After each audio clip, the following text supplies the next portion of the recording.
Go. Okay, guys, welcome to episode 7. I've got my mate Zain here, or Ziggy, as he'd like to go by as well. How you doing? Good, man, good. And thank you for coming. Obviously, we've known each other for a long time, but Yeah. I'd love for the listeners to get to know you a little bit. So, Beautiful. as usual, we'll start back at the start in the beginning. How was your childhood? And we'll go from there. Childhood. Yeah, okay. Let me open with thanks for having me, actually. Hey, there you go. Hey? Yeah. Thank you. Yeah, cool. No, man, like average, you know what I mean? Nothing like extraordinary. I grew up in Brizzy. I got 2 younger brothers. It's like 2.5 years between us all. Just real kind of average childhood. I think things kind of, if you wanted to talk to the element of like the downfall. Yeah, what was the catalyst? Going to an all boys school. Yeah, it was right. it was like prison. And then I'm, half caste kids. So all the white kids go hang out with all the Islander boys in boarding. All the Islander boys you're white, bro. You know what I mean? So I had this thing where I felt like I really didn't fit. And it really had this prison vibe to it. Yeah, do you know what I mean? Yeah, It really was. It was Yeah. just beat downs and snake your lunch. That's this kind of thing. And what age was that? Was that like a real young age? I went, grade 8, which would have been 12, 13 kind of thing, Yep. for us. And then, that's kind of where I started getting a bit dark, right? Because when I would have met you, I was 15, 16? I think grade 10. Yeah. At Mountain Creek. Yeah, which is my first year on the coast, obviously, right? Yeah. So, that period of the start of high school, dog shit.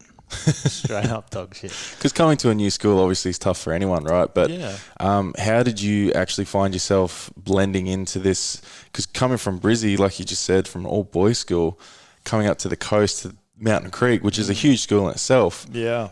How did you find that transition? Was it really hard? Man, I just remember my first day going there, and there was just I don't even know. There was I probably know them, but I got out.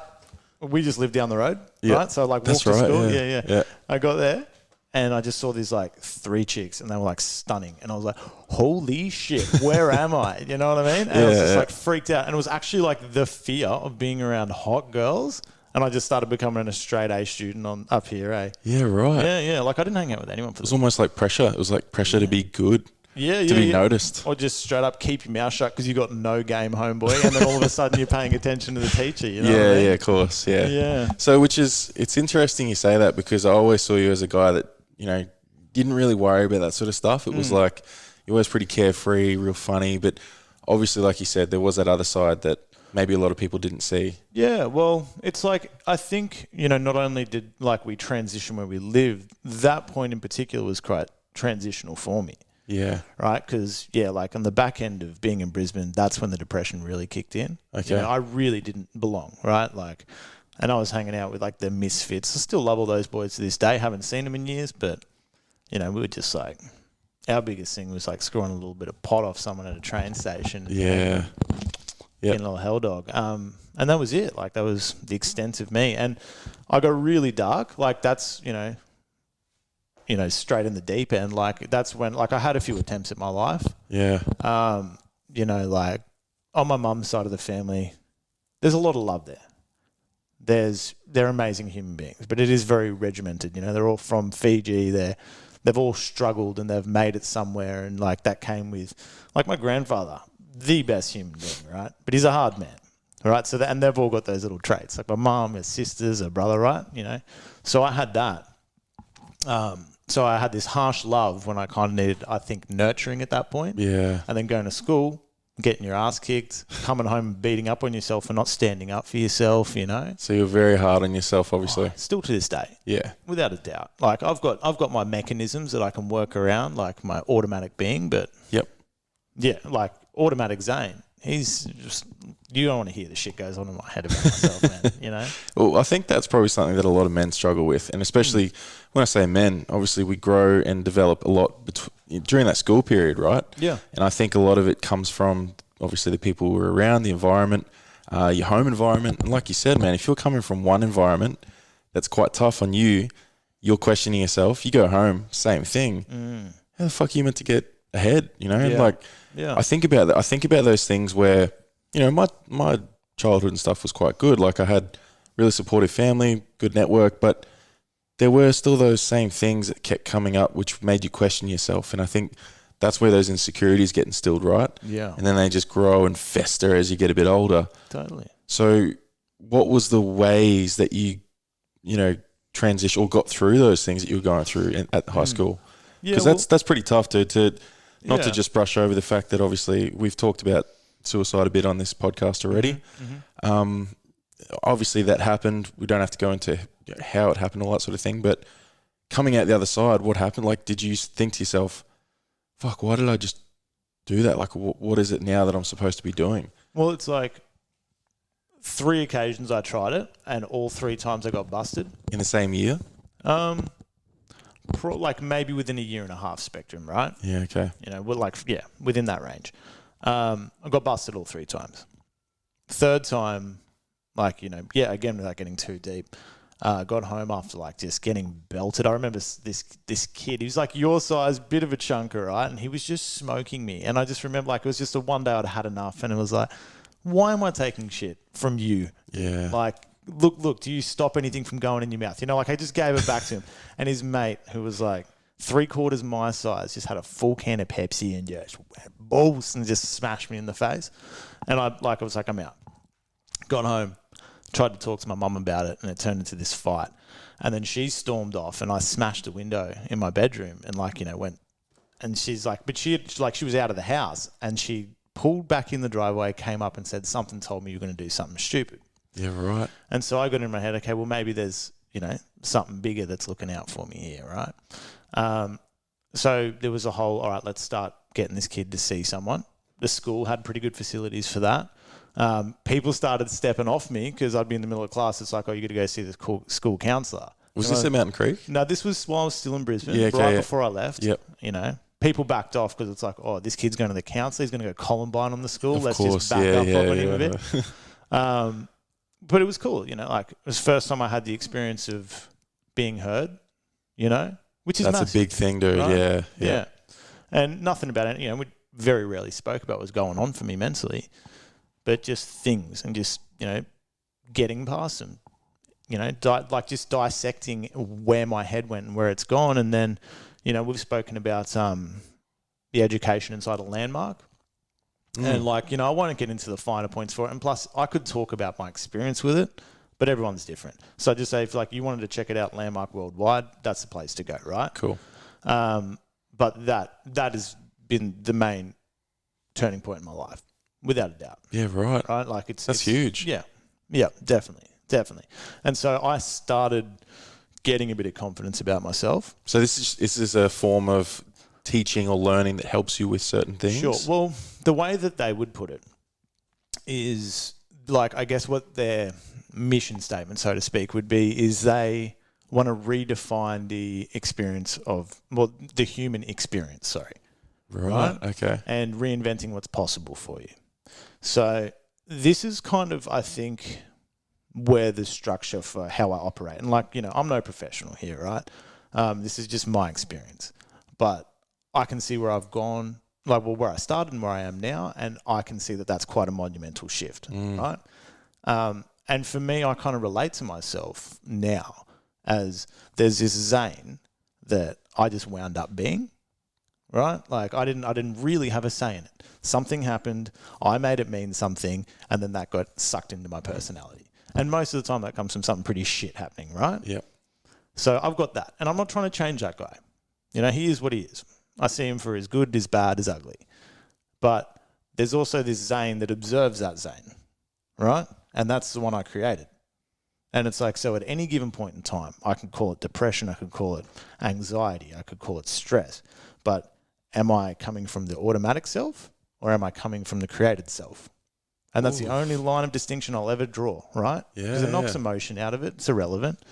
Emotions are part of the automatic. Look at it practically, right? Yeah. Yeah. You get to break yourself down. And I think that's what it really made for me is that I feel like I've got this observer self watching this guy exist. Watch your little avatar, your little character. Yeah, 100%. Yeah, that is sick. And it's interesting you say that because that is exactly how I look at, how I want to grow the technician thing. I think I talked to Cal about it where I'm a big time gamer. So I do use a lot of life that it's like I'm looking at myself or what I'm doing as I'm in a game. You know, it's I don't take anything too seriously. It's all about leveling up, getting new armor, new weapons, this sort of stuff. And Cool, mate. you're right. I think once I started to look at life just the way you just explained that, where it's like, okay, this just happened. Let's break it down. Let's not let the emotions take over, because that's when you obviously slip down into the dark holes. But if you can really practically get it off your chest, having that person, like you said, your counselor, to physically say, this is how I'm feeling. You didn't obviously go too deep into some things, but it was just being heard and having someone to listen, which I think personally is one of the biggest things. For sure. For mental health, I think one of the things that helped me the most was finally going and seeing a psychologist. Because as much as men might think it's weak or whatever it might be, I think that's changing, which is cool. Yeah.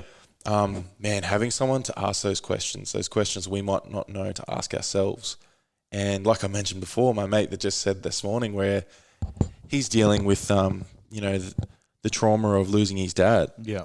It was only a few years ago, I think, and still pretty fresh. But his friend asked him, how does it feel talking about how you feel? You know, like that's a big question, and that really gets you thinking. And it's like a lot of men don't want to do that. They don't want to say those things, right? And like on that vein, it's like speaking to the observer, right? It's like if you want to draw those two lines of distinction, it's like how do you feel is talking to the automatic way of being, but then the created self is actually analyzing how they're feeling about how they're feeling. So you're almost like your own psychologist. Well, yeah, I mean, I just think like everything in your life you actually made up. You know, we just like the game that we get stuck in is just like we make something up, and then over time we just convince ourselves that it's reality. You just forget that was just like an idea that some 3-year-old had, or you got a can of Coke pegged at your head and you said something about yourself, and it was just a thought. But your subconscious, right? Your subconscious is now ingrained to the point where it tells you how to feel. Yeah, yeah. Well, depending on the situation. For sure. And it's like I like to look at it as like the subconscious is just the unconscious conscious. It's just what your blind spot, man, As soon as you bring it into the light, you have the option of it not having power over you. It still will. It'll happen, right? Yeah, but you do need to talk about it, right? You're saying that's probably, if you can give anyone a big time tip from your own personal experience, like we've always said, these are personal experiences that we're, talking about. We're not professionals, we're not psychologists, but I would say, and you've obviously just said, get it off your chest. You need to go talk about it. Even if it's just a mate that's going to sit there and listen, let's talk about what just happened. Yeah. It could be a really traumatic event. And childhood trauma is something that I've learned recently, is that can be the big determining factor as you progress through life. Yep. So there's so many things that come from childhood trauma that you then hold on to and tell yourself your own story. But you obviously have progressed so much too, because you probably look back at, say, when you were 15, 16, you're a completely different person now, right? What are we, 31 this year? 31, that's it. So it's been a long journey, obviously, but talk about once school, you got through school, you got through those times. What was the journey from, say, 18 to 25 sort of thing? What happened in between there? Man, I was in a relationship for the majority of that. That was when I was all, vodka and sodas over the bar 24/7. That was like I'm pretty sure that whole stint I pretty much worked at Soul Bar and Old Soul, right? Yeah. I was like, I just smelled like Ocean Street 24/7. Which was a cool place, knowing how I am in myself, it's probably better that I was serving drinks and being on the receiving end of them. But, that's what it was. It was literally just work. That's what, that is how I look at it. It's almost like a bit of this grayed out area in my life, right? Yeah. Where I was just on the hustle and rinse and repeat. That's, I was pretty heavy into look, to be honest, and I like the girl I spent that time with, all the love in the world for her, right? Yeah. I really do. But we were just really not aligned, and I let myself fall down another bit of a dark depression there, right? And when we split up, it was literally pretty much almost to the day, I just was got to this point of being real sick. It was happening. It was happening for weeks, right? Yeah. But then that's when I got diabetes. It was within a week of her. And then I just got this hectic level of guilt, because it was I had it in my head. It's just dude, you got this because you broke her heart. Yeah. Do you know what I mean? Because I tried breaking that relationship off so many times, But I kept having this experience that she like needs me to help her get through life. Do you know what I mean? I made her hell small, you know, like, do you know what I mean? Like you could look at it as being a heroic thing, but it's also like you're a small person and you need me. So that's just a shit way to look at it. Yeah, I gotcha. But that was that. Yeah, like I was like, nah, you got this because you did wrong by her, right? And then I dealt with that was probably like, look, I didn't try to end myself or anything in that scenario, but that depression, that was a big one. That was the toughest one, you reckon? Oh, without a doubt, dude. Yeah. I had the experience because I had to leave Old Soul, and that had been my like part of my identity, like really had, right? I never felt like I went to work. I was there being myself, just enhancing people's nights, you know? And it was just like I could do that shit in my sleep. I'd serve 5 people at once, retain all of their orders, just, you know, being a complete You were kook. good at it, right? You found People something that you were really loved good it. at it. Yeah. Yeah. Yeah. And, you know, like it was just a way I could contribute without fail, right? But I had to leave that. So I'm unemployed, sitting on a couch, like literally just like watching movies and playing Xbox was all I was doing. I like moved out of the house I was living at with my mates, back to my parents, and just vegetable for 6 months. It was horrid, really horrid. Did you find a lot out about yourself during that period though? Well, I felt like he died. Like there was like I got to meet this new guy. Yeah. You know, Yeah. my identity's gone. The way my body works is gone. Having to think about what I eat. You know, laying in bed going, am I going to go low in my sleep and just like have a seizure and die? Yeah, right. Do you know what I mean? Like, Because that's a big thing, right? Being told that you've got diabetes. That's Yeah. a life-changing experience. If you're told, because you always think, it won't happen to me. well, it was like it wasn't even a thing that I thought is this going Yeah, to happen to me. yeah. It just wasn't on my radar. Yeah. You know what I mean? Because a lot of people will relate diabetes to, you know, being big and fat, Yeah, right? And all that yeah. other stuff. But there's obviously different types, which it's you're like, type 2. no. So type 2 is kind of like the way I look at it is like, you know, people like do steroids and stuff and their testosterone fades away. Yeah. That's kind of like what type 2 is. Okay. You pump yourself full of bad shit, your pancreas stops spitting out the goods. Okay. Right? Whereas mine's like an autoimmune disease. So when my body spits out that insulin to eat, it actually looks at it as like a foreign body and my white blood cells kill it. So in essence, I can eat, but my cells never eat. Of course, yeah. Right? And it's just like they don't have an answer for it. And I do think probably I did it mentally to myself, right? Like I had a disposition and then I had fucked myself into turning into that. Yeah. Like I'd like to, and that Almost actually gives manifested me, it. Yeah. And I think like that actually gives me power to look at it like that because I'm in control of it. I created it. I can potentially get rid of it one day. Who knows, right?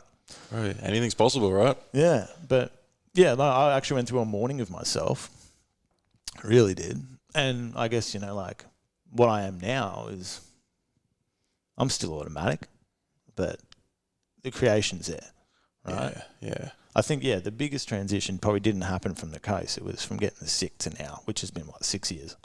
Yeah, okay. Yeah. So that's, which is a good amount of time to be able to really find out a lot about yourself and go through some mature things, right? So you had that breakup, you got diagnosed with the diabetes and went through that phase. And how did you get out of that? What was the headspace you had to get into to sort of grow into this now current Ziggy? Yeah. Man, it was like, it wasn't like this clean snap, you know, it was a lot of shit. Like it feels muddy when I look back on it, you know. But I was like, all right, I need a new profession. Like, so I got into sales. I was working for Yui. Like that's like high school you get paid to be at is seriously what that feels like. Yeah. But like I had cool people around me. Like I had people who were willing to give me the time, willing to turn me into somewhat of a salesman. You know, I think everyone, like when you're in like that kind of call center sales environment, you probably have like a shelf life. And I found mine to be somewhere in the vicinity of 2 years. But just selling, right, was like such a cool thing because it's like goes back to the bar. Like it wasn't making drinks that got my rocks off. It was like connecting with people, like just giving them 30 seconds of just brightening their night, you know, and then send them on their way. So that's cool. I'm starting to see a bit of a pattern there where it's like you loved being of service to others, obviously. Yeah. That was something that brought you happiness. So, man, 100%. I wonder where that comes from. Well, you know what? Like, if we're going back to those, that because we can, if we need to jump back and forward, because I find that that resonates deeply with me because that's where my biggest change happens when I started working at Rebel Sport, right? I'd gone from trying all these fucking civil construction and, you know, like labouring jobs, boiler making, and I never felt right. Yeah. It never felt like it was Trav. It was always this, my little dude on the side was like, dude, what the fuck are you doing? Yeah, man. Get out of that shit. It's not you. And eventually I made that dive randomly. It just sort of happened where I thought, oh, I'll get a casual job at Rebel while I'm studying down in Sydney. Let's go. First couple of weeks, man, I was like, holy shit, I'm good at this. Yeah. And then it just grew and grew. And then, like I said before, I ended up getting to the point where I got best customer service in Australia. And it wasn't like I was a good salesman. I just like talking to people and helping people. Yeah, connection. Yeah. Right. So, and like even like look at, it takes a certain kind of person to like maybe come on a podcast, but it takes a different breed entirely to host one, man. You know? Yeah, I guess that's right. There's multi-levels for you doing this kind of thing, right? This scared the shit out of me, dude. I bet. Coming here today scared the shit out of me. Do you know how long that thing's been sitting on my wall for? That's been 8 months before I started this podcast. When was your first one? When did that happen? That was me, which was, I think now 3 months ago or something. 3 months. Yeah. Cool. And I'm now at this point, I'm 7 episodes deep. Yeah, man. And I still get nervous for sure. Yeah. But I'm starting to see now, and this is the sort of stuff I'm trying to tell people is that when you find your thing or what you think is your thing, you'll know. Yeah. And you just, the passion and like the joy of it, you'll just level up so quickly. And that's what I feel like I'm doing now. Like I'm not saying I'm good at it yet. I've still got so much to do, but it's pretty awesome to finally find something that I can attach myself to and be like, yeah, this is it.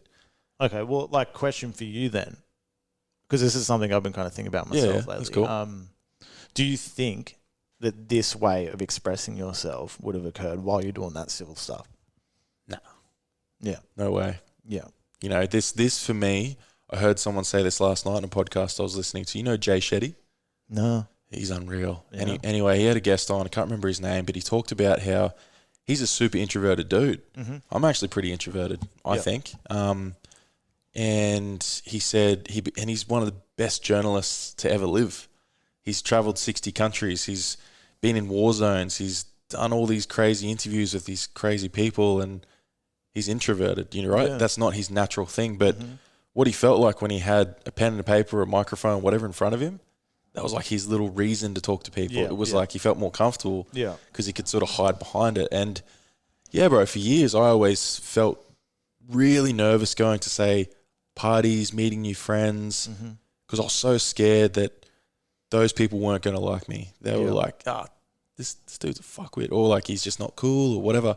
Those constant little things I was telling myself, that stopped me from doing so many things. Yeah. Especially going out with my ex. Like, she loved going out.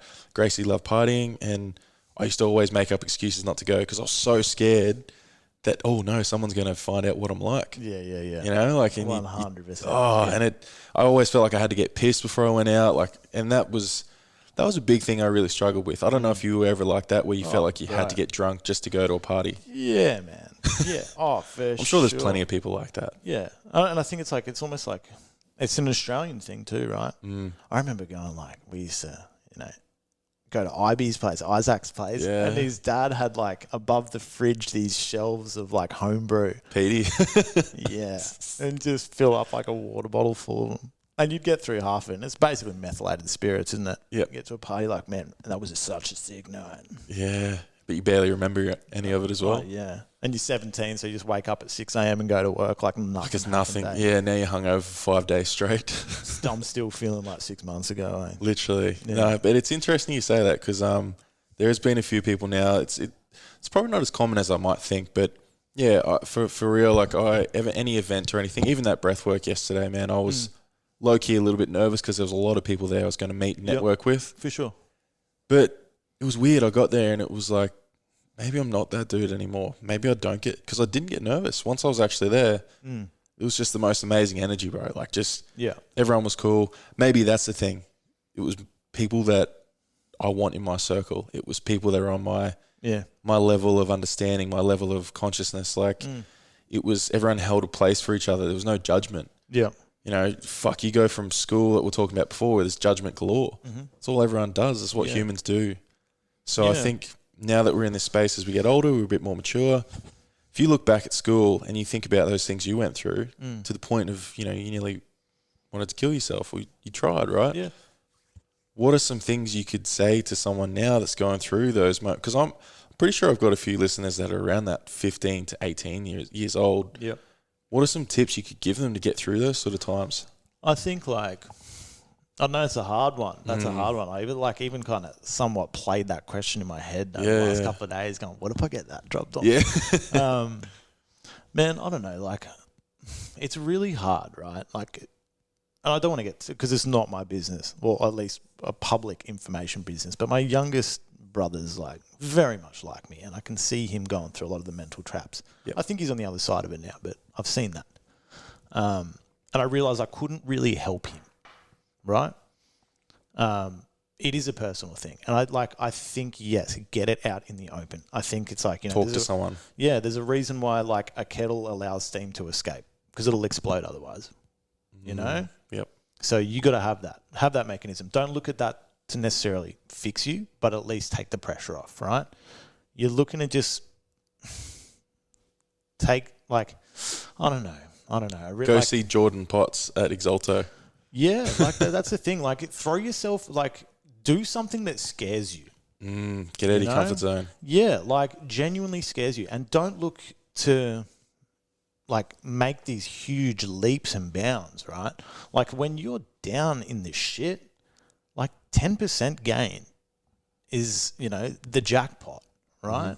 One thing different, just one thing different that causes your brain to fire in a different manner is going to give you access to something, right? You're in your own conversation. It's I think, and if you can adopt that, observer mentality, right? Because at the end of the day, it's you're actually not, you aren't putting that shit on yourself. Yeah. It's just you're unconscious right now. Do you know what I mean? Yeah. It's... I like that though, because that would make a lot of sense, that if we can teach them to sort of take a step back and have a look at this, like you said, let's separate those two, have a look in, see what's happening, because a lot of the time, the people that are bullying you or saying shit, judgmental, they're usually going through some of the toughest times as well. Totally. And you don't understand that till you get older. Yeah, and the reason why it affects you too, I do get it. If you're getting your ass handed to you, it's pretty hard to just ignore that. Yeah. Right? Yeah. You got to fight back or something. Yeah, for sure. But there's also if we're talking about you and your alone time and your head noise, I can speak to that, because it's at the end of the day, that voice in your head isn't you. Did you put that there? It's the kind of thing where it's what voice in my head? That voice telling you, asking you that question, that voice. If you actually look at the shit that goes on in your head, right? And you treat it like it's your own voice. It's not. It was there, just like your fingers. You know what I mean? You inherited it. It was part of your genetic makeup, right? Yeah. So how is that you? It's just there, man. If you actually notice yourself trying to solve a problem, you'll realize that the chatter in your head when you're actually thinking is very different from just why is that person looking at me? Oh shit, have I got something in between my teeth? Oh my God, there's 3 cameras on me right now. Is this a good side of my face? That kind of shit is different to actual thought, right? And so, the work that I've done with Landmark, it's they talk about that heaps. It's what that is your survival mechanisms, right? And I think being someone who hasn't gone through anxiety, I don't have a thing to say about it.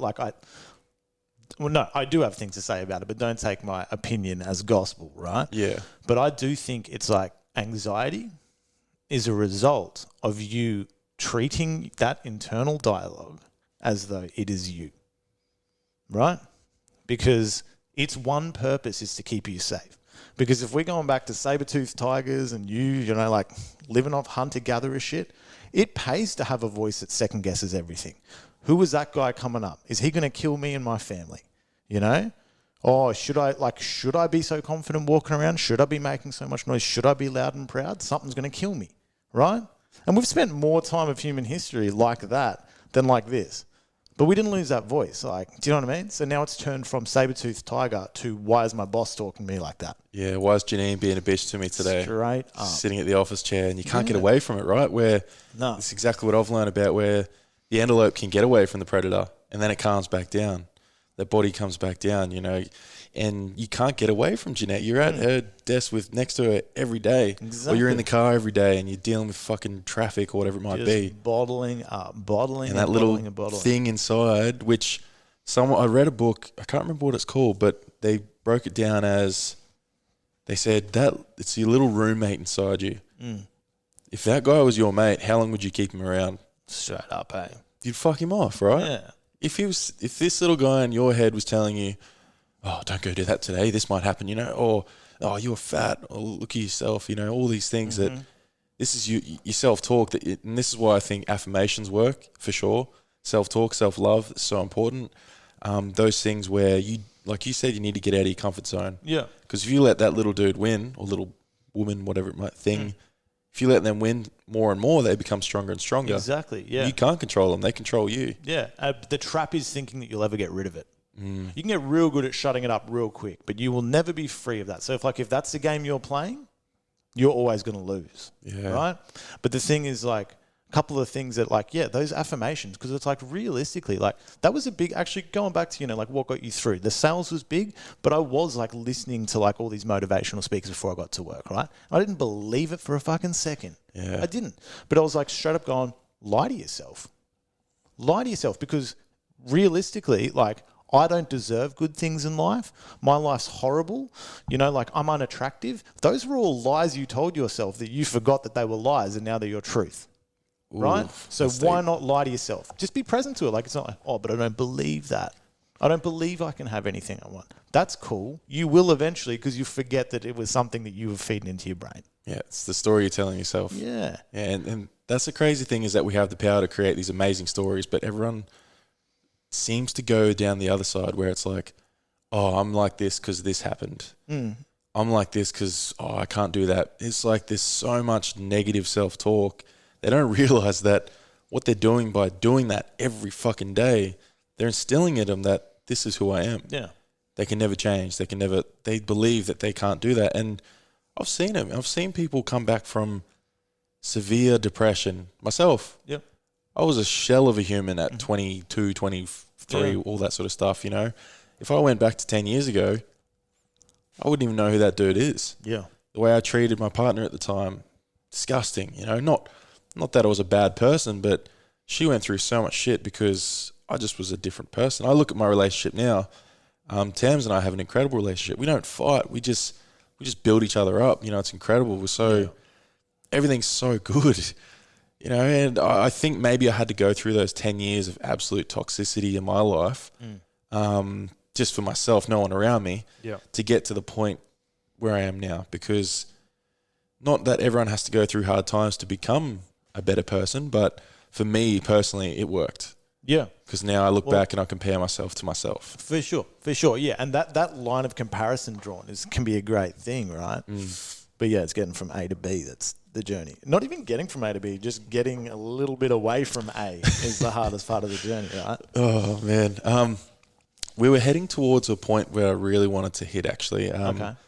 Because I don't know how many people have read it. I'm sure there's been a fair few and reached out to you. But you obviously got to a point where you met a beautiful dog in your life. Yeah, man. Became your best mate. Your one true love. Yeah. Tell us about Marley. Man. So the times back with my ex where I was, went to, wish I never met her. Wish we never did this. I was like, but I wouldn't have had the dog. Because it was like Valentine's Day. We'd been dating for a couple of years. I was like, I haven't got her anything. And we've been talking about like how we wanted this Great Dane mixed breed.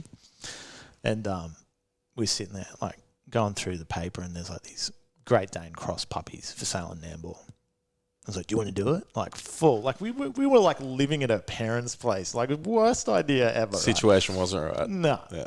But she's like, are you serious? So we went down and I remember getting there and we pulled up at this place and I can see the mum was out the front and like, I've literally put this in the blog. So you just like, yeah, but the mum was sitting at the front. She was an ugly whippet looking thing. She was a weird looking dog. I was like, oh, I don't want to be here. Let's go. That dog is dank. And you could tell it was the mum because she's, the boobs are all full. But she's like, no, we'll go check it out. And I remember getting there and it was like this lady answered the door and she had like a toddler, a newborn. Like she was answered the door breastfeeding and I look out the back and there's like 11 puppies going ballistic and she looks like she's just like about to lose her mind. Stressed as. Oh, there's like no way we can leave without a dog now, hey? And but yeah, we got her like, that's just a meeting her. Like I had her for 10 years. Just the best, man. She's just such a weapon. And she got a little lump on her head. Tell me though, break it down so people can hear this. How you realised she had that lump, because that hit me, bro. Like when you were just laying there. Yeah. Oh, like woke up that morning, right? So yeah, like I saw this little thing, but it seriously looked like she just banged herself. Like she had bumps and lumps and whatever. I'm like, okay, nothing. But our family dog, like I had this dream. I woke up and I just saw like our family dog who had died like, I don't know, 5-6 years earlier. She was like licking my face. Because Marley used to sleep in the room with me. So I just figured, she needs to pee. Because she'd do that, right? Come and let's go. But yeah, I looked down and she's just like, I just felt her be like, oh wait, she's sick. She needs your help. And then just walked out. And I was like, holy shit. We went straight to the vet, biopsy, everything. And yeah, it's just like, they're like, oh, it's cancer. She's got 2 months to go. I'm like, fuck. It was just like straight on the center of her head. Looked like a little unicorn lump. And like started off probably the size of my thumb and just, oh man. Like I look at photos now, because it was obviously like this change, but I look at photos and I'm just like, fuck. Like how did that, like, was I actually almost inhumane for keeping her around? Yeah. But it's like, she ate every day. She wanted to go for a run. Like she went ballistic. Nothing changed. And I'll just put on a side note, that's strictly down to the fact that I was dropping like $400 a week on high grade CBD.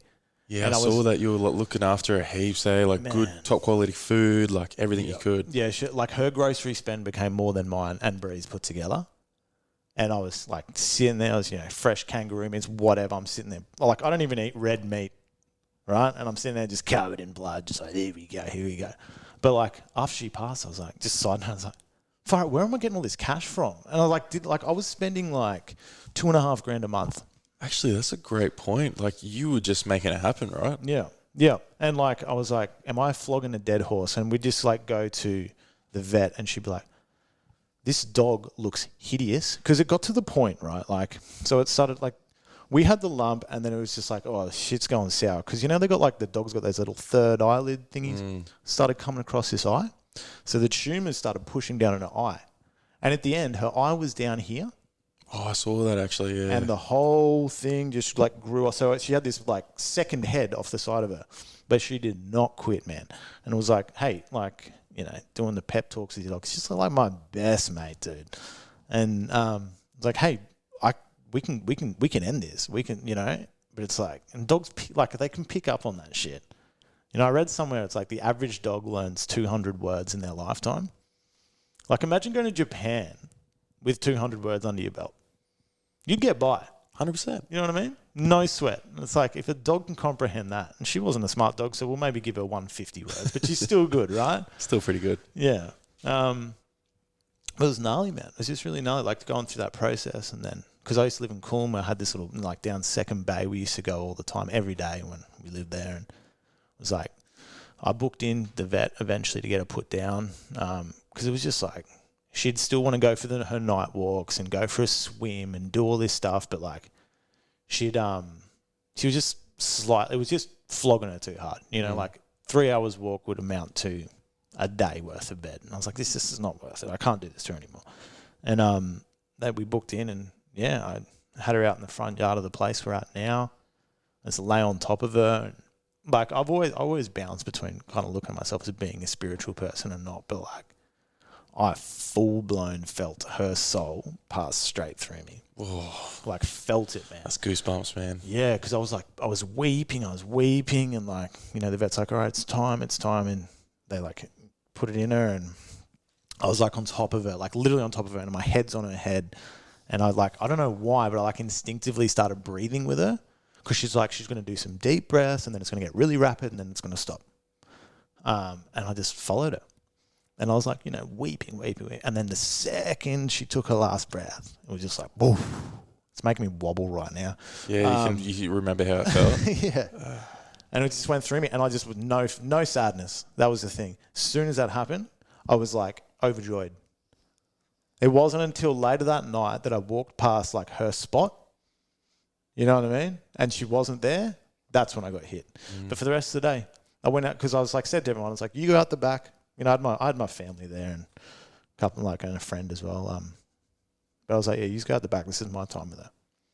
And they were all bawling. They knew. They said, oh, we felt it when she passed. But yeah, for me, it was just like I was so rejoiced. Like it was just so much joy. And like that's my meditation spot at home now where she passed. It's funny, these little white flowers have popped out. No way. On the grass. Nowhere else in the whole yard, right? It's just this little white flowers pop up there. Because I remember you said she had little white paws and stuff as well, like a little bit on her chest. Yeah, completely black. She had like a little star thing and 4 socks. Yeah. That's crazy, bro. So talking about loss, I know, it was a dog, but dogs become, I think, if not closer than some humans. Yeah. Well, it's just the absence of the physical, right? And I think like, man, okay, let's put it like this. Like if I'd lost a parent, I would have that line of distinction between, oh, this is what that feels like versus this, right? But without comparison, like love is love, loss is loss, right? And it was at that time that when Brie fell pregnant as well, right? Like how long after? Well, she was pregnant for the last, what was it? Her last, 3 months. So her first trimester ended, we put Marley down. And, my kid's middle name's Marley. That's cool. And it's cool because, like, I've got this big picture, like of a photo I took, a really nice photo of it. It's black and white. Sits over our couch.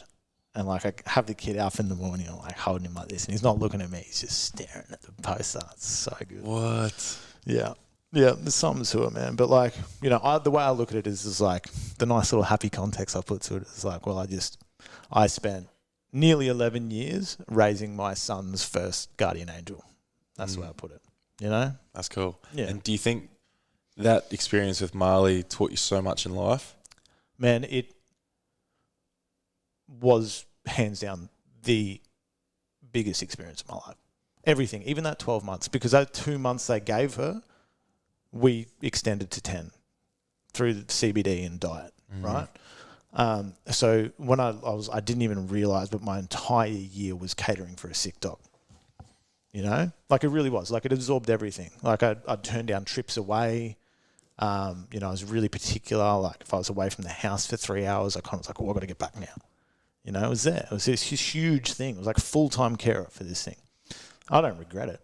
No, of course not. Do it again. Yeah. Easy, But yeah, it was so incredible to see like the full scope of a life, because I got her at 6 weeks old, too young, way Beginning too to young. the end, yeah. Yep. But I guess that's a good amount of time for her size dog as well, right? Like normally it's about 11 to 13 years or something like that. So she lived a full life. She was happy. Yeah, how did you come out the back end of that? Like, did you suffer from it for a while or you... Oh, okay. So like, because I go to like, well, I mean, since having the kid has been a bit all over the place, but like I'll go to Exalto like 5, sometimes 6 days a week, right? And I'll try to go early. So, but my thing in the morning, I'll get in there and I'll just crank. I've got this like kind of playlist that I'll always play. There's a few songs there that link to her, and I dead set. I think it was only probably a couple of weeks ago I stopped crying every morning. Not like sorrow, but it'd just be like there'd be an element, I'd feel her presence, or like there'd be something there, and it'd move me, to the point of tears, right? I did go through a bit. I went through it. Fuck yeah, like I went through a bit, right? But it was kind of selfish in the respect that it was just me missing her. Like I was also clear that I did her a favor, that I pushed it to the perfect point, like it was like, if I kept going, her quality of life is diminishing. Like it already had, but do you know what I mean? Yeah. So that was an empowering thing. I think, getting hit by a car is one thing, right? Long drawn out approach where you're actually doing the honourable thing by it. It's a different context. But I went through it. It also gave me so much strength. It made me realise like in myself, like mortality. you know? Oh, dude, that's a subject that's been messing with me lately. Hey, Really? I think not to brush over what you've just said, but I'd love to talk about mortality because it's something that I think motivates me a lot now as I get older. Yep. I've had a couple of scares with health. Like I've got a pretty dodgy heart, but this is just, again, maybe something I'm telling myself. Look, it has been diagnosed, but it's something that I think I can fix. It's something I can get through by. Like it's not going to kill me. I've had a few things with my gut that scared the shit out of me. And then you start hearing these stories, you know, like Toddy Jarrett that I've just met. He was meant to die like last year from ulcerative colitis, you know, things like that. I just literally just read last night. I didn't even know. This beautiful human man, Ryan Marseille's partner, I think it was Brooke. I saw that yesterday, dude. Yeah. That leveled me. Hey, You know, the crazy thing is, right, Marseille posted that photo of them. I thought it was just like a beautiful photo of them, like him remembering them getting married, all sort of stuff. I didn't even realize he's talking about that she'd passed away. Yeah. And I only just read it because my friend Elle Geared, Joey's missus, posted something about it, and I was like, what? I started crying. I barely knew her, but I met her a couple of times, and she was like the most incredible human. And that just fucked me because I was like, man. Wow. There's been things I've been thinking about lately with like, you know, my parents, grandparents, all these other things, people losing people, going through another year without ACCAs, like that came up again, and we talked about a few things, and it frustrates me, for one, because a lot of people have so many things in their life they're so concerned about, and yet their body and their health is not one. This thing that, like, this is us, right? Yeah. And yet a lot of people don't give a fuck about it. It's like, no, I'll look after my car, but I'll look after my body. For sure. But it scares me, bro. I'll be laying in bed some days just gaming, and all of a sudden my heart will just go like slow right down and like stop, and then come back. Like they've told me it's nothing. Yeah. But for me, I'm like, fuck, am I about to die? Yeah, man. You know, and to have that constant feeling of I could go anytime. Yeah. I could crash on my way to North Lakes today, just catch up with my mate. That's the thing too, right? Like you're filling your head with all this concern, but straight up, dude, you know, meteorites straight through your roof now. We'd both can't control it, right? Yeah, exactly. And I was going pretty dark there, but I actually use mortality as a really cool thing. It's like the most empowering thing. Yeah. Oh, I can't remember what it's called. It's like the Death Walker or something like that, and it's so like sounds like gangster. Yeah, it's this guy. He like it was so like on in the background, but like it still kind of affected me. You still remember it a little bit, yeah. Like low budget doco, but it's this guy. I think he's like a white fella, but he fully adopted like the Native American culture. Ooh, I love that culture too. Yeah, and so he was like, I think he kind of got this niche where it was like, it wasn't the be all and end all of what he was doing, but he'd go to like women who were about to deliver a stillbirth, you know, and he'd coach them up till that point and then talk them through the birthing process. Because that'd be a tough process, man. Right. Like, especially after just like literally witnessing my son being born and catching him, like that not being what it was, like it's real, you know? But like death should be an empowering thing. And I think it's a Western thing, man. I think like a lot of, like I've got Eastern culture in me, right? My Eastern side of the family, they do not care about talking about death. My grandfather's last 10-year birthday speeches, he's like, well, this is my last year. Nice knowing you. You know, that's how he opens. I'm going to be dead this time next year, right? My grandmother's like, are you having the baby yet? I'm kind of over being alive, right? Like they're so comfortable with it, right? It's just part of life, right? Yeah, well, it is literally the only thing that defines life. The end of it, right? It's guaranteed. Yeah. Taxes and death. 100%. And it's like, be empowered. But like here in the Western society, man, we just like, it's like we convince ourselves it's not going to happen. And then we get all surprised when it comes into our face. You know? This is just so disempowering. Claim it, own it. Like, you know, I mean, yeah, don't strangle yourself with it to the point where it's like, you know, I've got to be gnarly every day. But like, be present to it. It's like you've got a finite time, right? The people around you are finite. Like, get complete with people. You know? Like, be okay with, like, I could not wake up tomorrow kind of thing. Use that as motivation to create deeper, meaningful relationships, or forget about the silly shit as, old mate said, he didn't like my car, or Yeah. my car's not as nice as that, or I'm a bit fat today, or like all these trivial things, bro. They seem to really affect people to the point where they forget, like you just said, everything's finite. Mm-hmm. You're not going to take all this, like my MacBook and fucking TV and all this other shit. I'm not taking that with me when I die. Do a little Travi pyramid and you can put all your stuff in there. Right? Yeah. Look good. Little tomb. Yeah, and as terrifying as it is at one point it was, you're right. I started to use it as this space where it was like, okay, I need to do as much as I can while I'm here to impact and be of service to others. Because you're right, it's going to happen eventually. But if I'm consistently worrying about it and when it's my time, then you're just going to stress yourself out.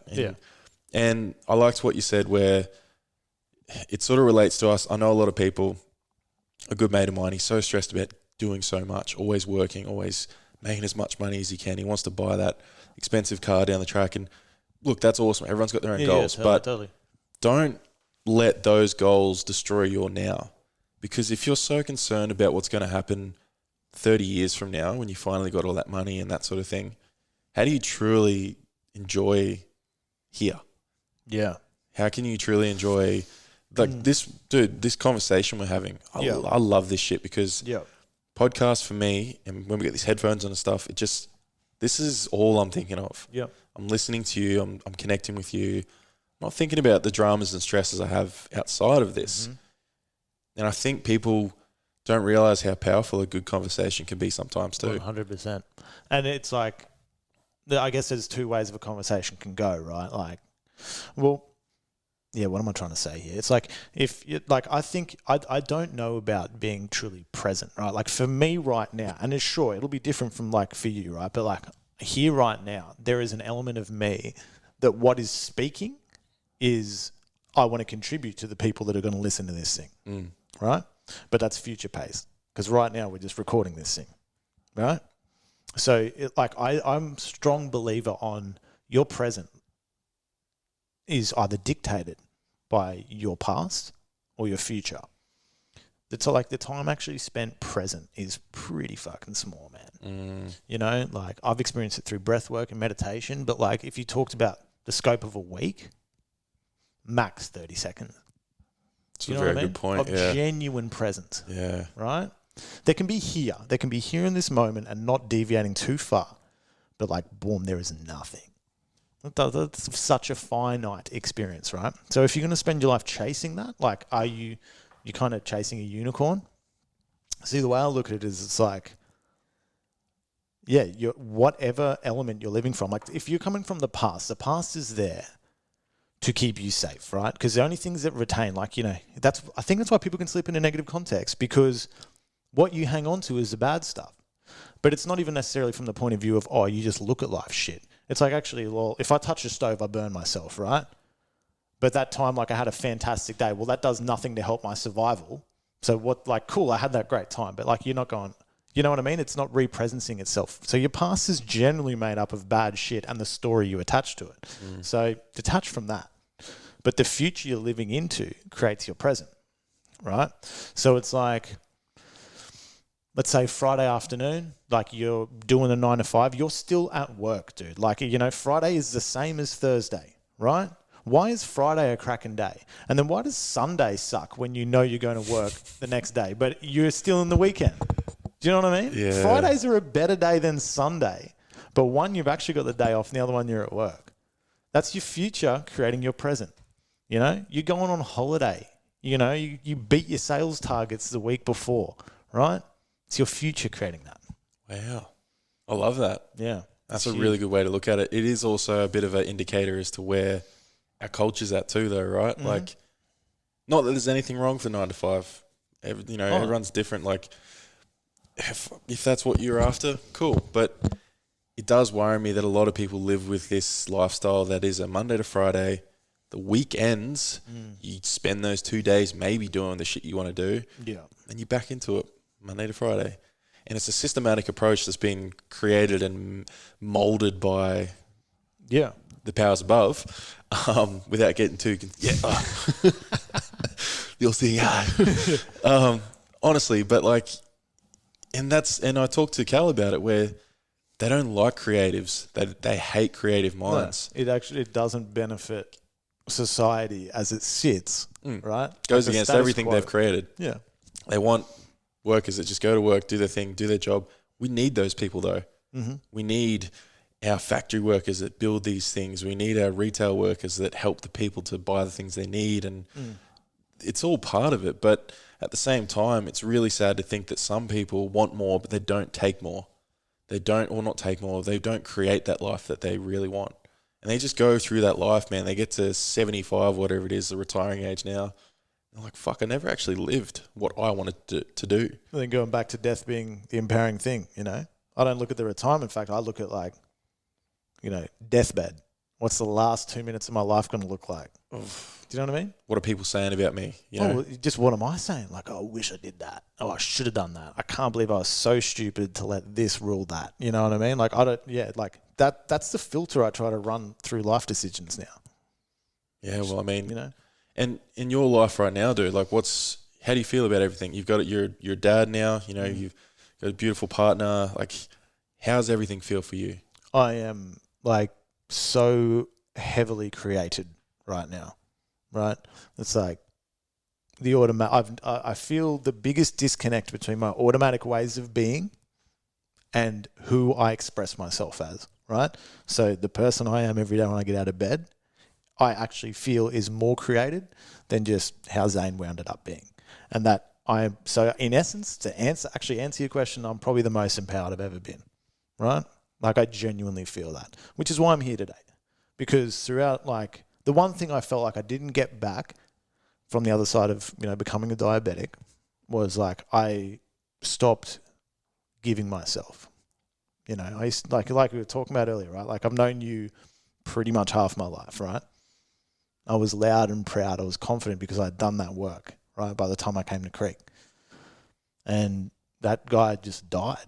Like, that was the one bit I hadn't created. And I just become this quiet, silent person, in being to Excelto, when we have our chats in the morning, it's just kind of got that engine ticking again.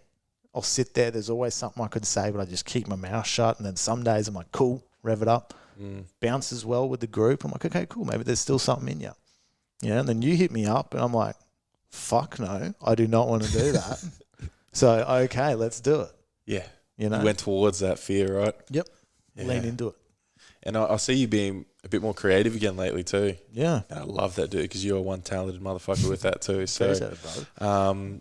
With all that, is that something that you would want to incorporate into your life as money coming in from that stuff? Is that something you want to do for a living? I've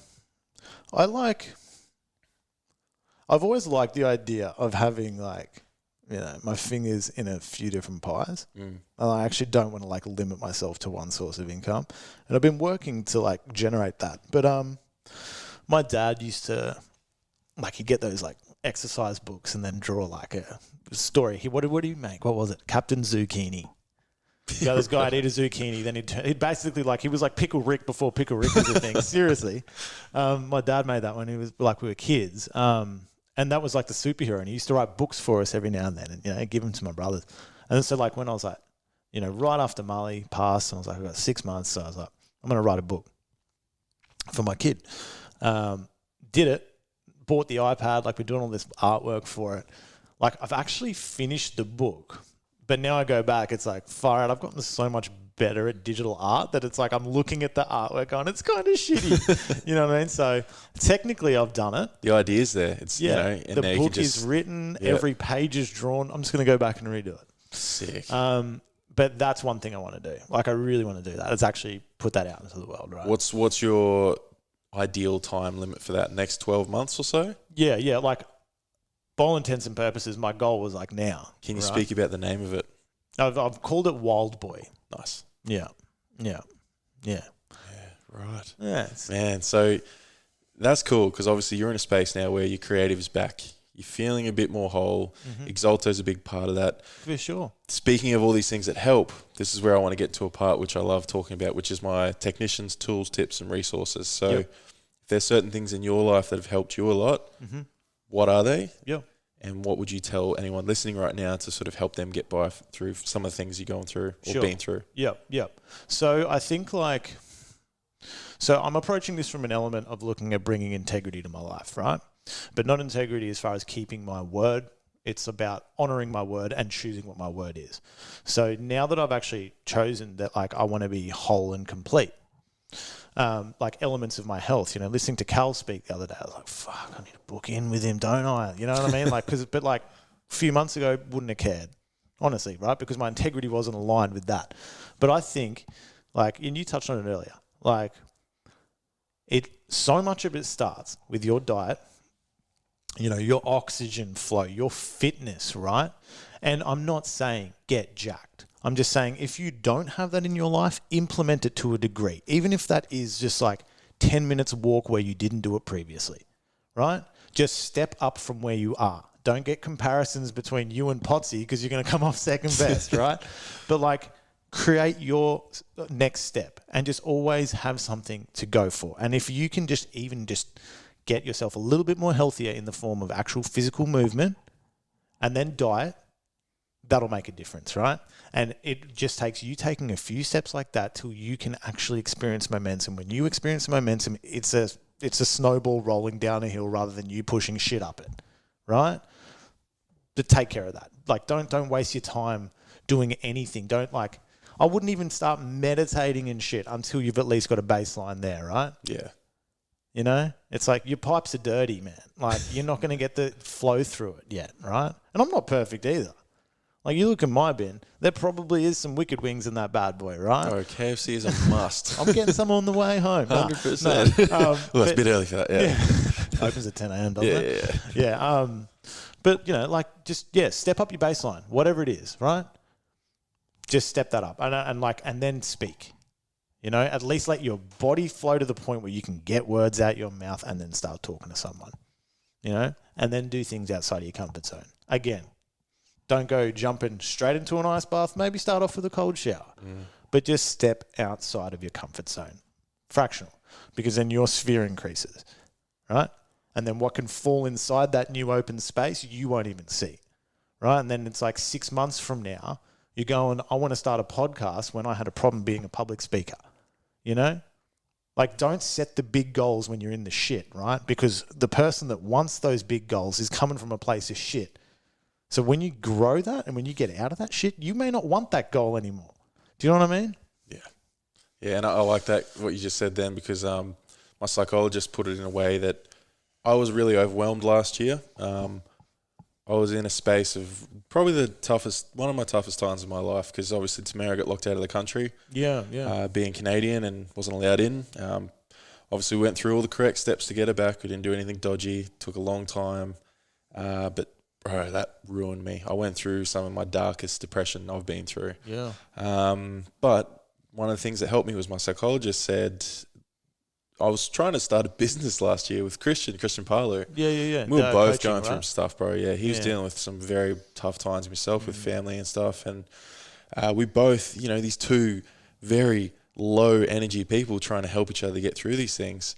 And I went to my psychologist to help get through it. And he said, you're trying to do so much right now. When you have your cup's empty. Yeah. You're trying to fucking do so much and you can't. You physically cannot do it. So what we're going to do, we'll create a list of low-hanging fruit. Mm-hmm. So when you're in your office and you're overwhelming yourself trying to finish this Cert 4, whatever it might be, have a look at that little list, that little low-hanging fruit. Pick one thing. It could be putting the washing out. Yep. You've got yourself back on track to completing things. 100%. It's that, like you just said, those little things, because I can't sit there and think, I've got to finish this Cert 4 now. I've got to do all this. I've got to get... you're going to look at the pyramid and think, fuck, I can't climb that. But if you look at the first step, cool. Just look down. Just get that second step, third step, fourth step. So, I love that. That's awesome. And one thing that I actually wish I'd implemented, and I've done it so on and off that I've always gone back, I wish I did that more. I really think it doesn't even have to be journaling. Even if you've just got literally go buy yourself a diary. And if it's just something you achieved that day, even if it's 10 words just in that page, right? Because you will soon forget where you were. You know what I mean? Because it's like a gradual thing. It's like you don't see yourself age, do you? But then you look at a photo from 10 years ago, you're like, far out, what happened? Bro, what the fuck? You I know? did that the other day. I was like, I saw a photo of you from 10 years Jesus. ago today. Oh, man. Well, Oh, yeah? put up. Yeah, right Oh, before I yeah. got in. Jesus. How was the hairline? It was good. Oh, that's the Travie that I remember. Oh, there would that baby face go. Still got it, mate. You still got it. Thanks, babe. Thanks. Yeah. Oh, dude. Yeah. Those things are. It's pretty incredible to think. Yeah. Actually, now that you mention that, you look at that 10 years ago. I saw that person, and I straight away remembered who I was. Who I was, and I wasn't ashamed of it. Yeah. I was just like, fuck. I was just a kid, man. Like that. You're literally a kid up until I still feel like a kid. Yeah. To be honest, I'm.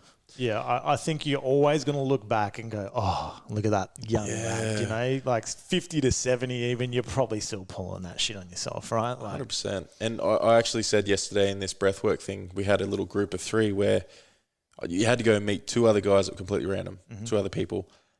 And we had to go around in a circle and say, what are you most nervous about? Yeah. And for some reason, this just popped up in my head because it's something I think about a bit. And I said, I'm nervous about becoming a dad. And they all like, oh, congrats. I was like, oh, no, not yet. Not yet. But I was thinking, and I think about this a lot, and I talk to Tams about it, and I'm excited for it, man. I know I'm going to be a good dad for sure. Like the way I care for people, the way I care for myself, her, the people I love, I know I'm going to be a good dad. But it scares the shit out of me. And I look at people like yourself and Tice and all my other good mates who already have kids, and I'm like, man, I'm so, like, to me, that's success.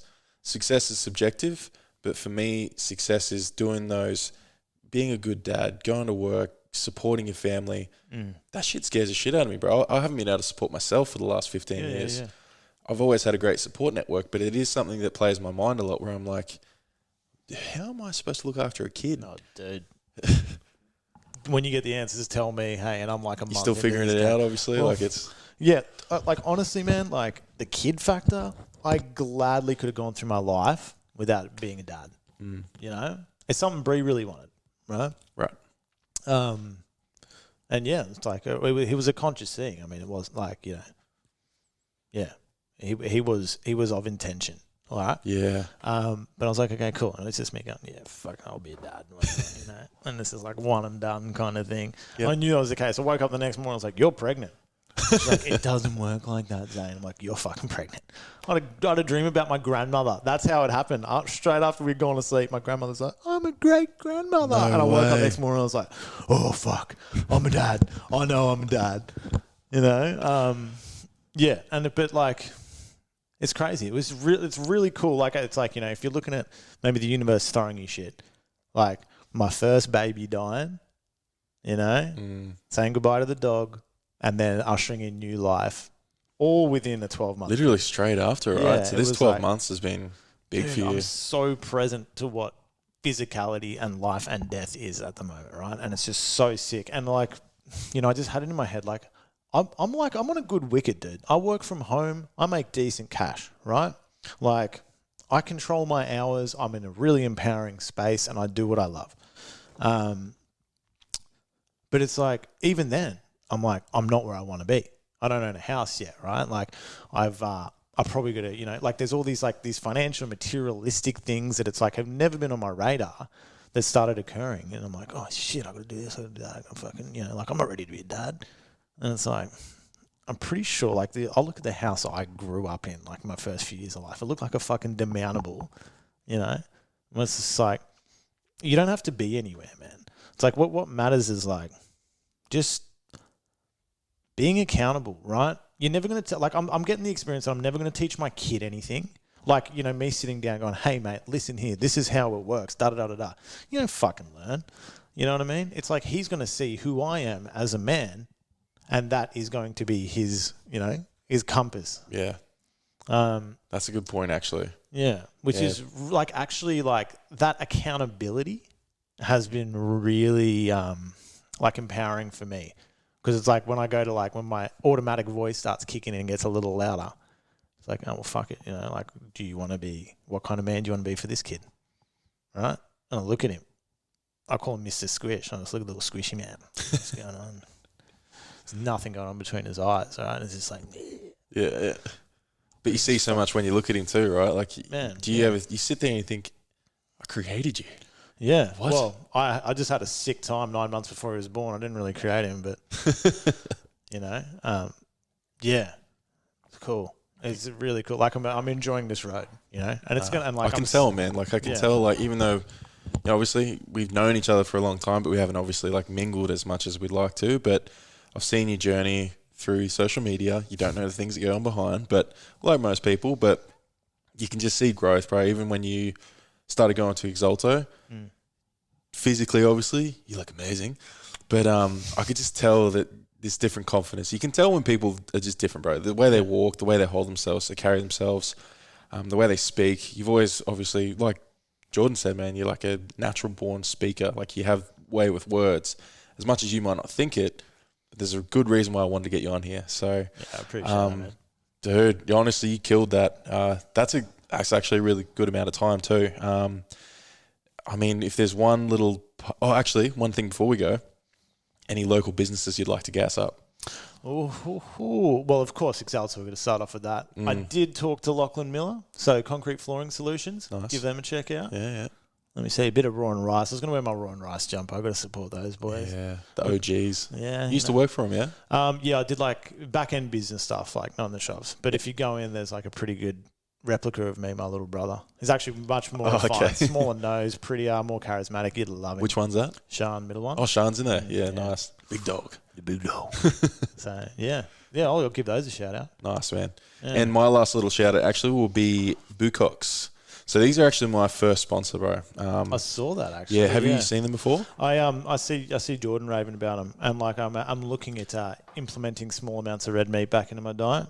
Well, of course, yeah. Being someone that's not huge into meat would be a tough one. But it's more just like there's a whole different thing. But yeah, I back of course, no, bro. They're incredible, grass fed, free range, and the boys that work there are just the men. Like you go in these, customer service, and that's one thing that Jakey talked about. The manager there, I'm really close with him, and his biggest thing is that he just cares about the people that come in. Yeah, that's why the quality is so good. 100%. They're not doing it for the profit. They're doing it because they know people love this. They're going to talk about it with passion, which I do. So I never wanted to sit here and do like a pre-programmed 30 seconds of this is Boag, going like I love these dudes, man. Good. So they're Exalto sausages. Yeah, fucking that's unreal. What I see getting around, but just everything there is incredible quality, and that's what I want to be instilled with my podcast. 100%. If I'm going to have sponsors, they need to be good shit like that. So 100%. Man, you smashed that. I think that was really good. I appreciate you coming on, brother. I appreciate you having me, man. It's all good, man. But we're done. So Beautiful. That's out. Cheers, guys. Cheers.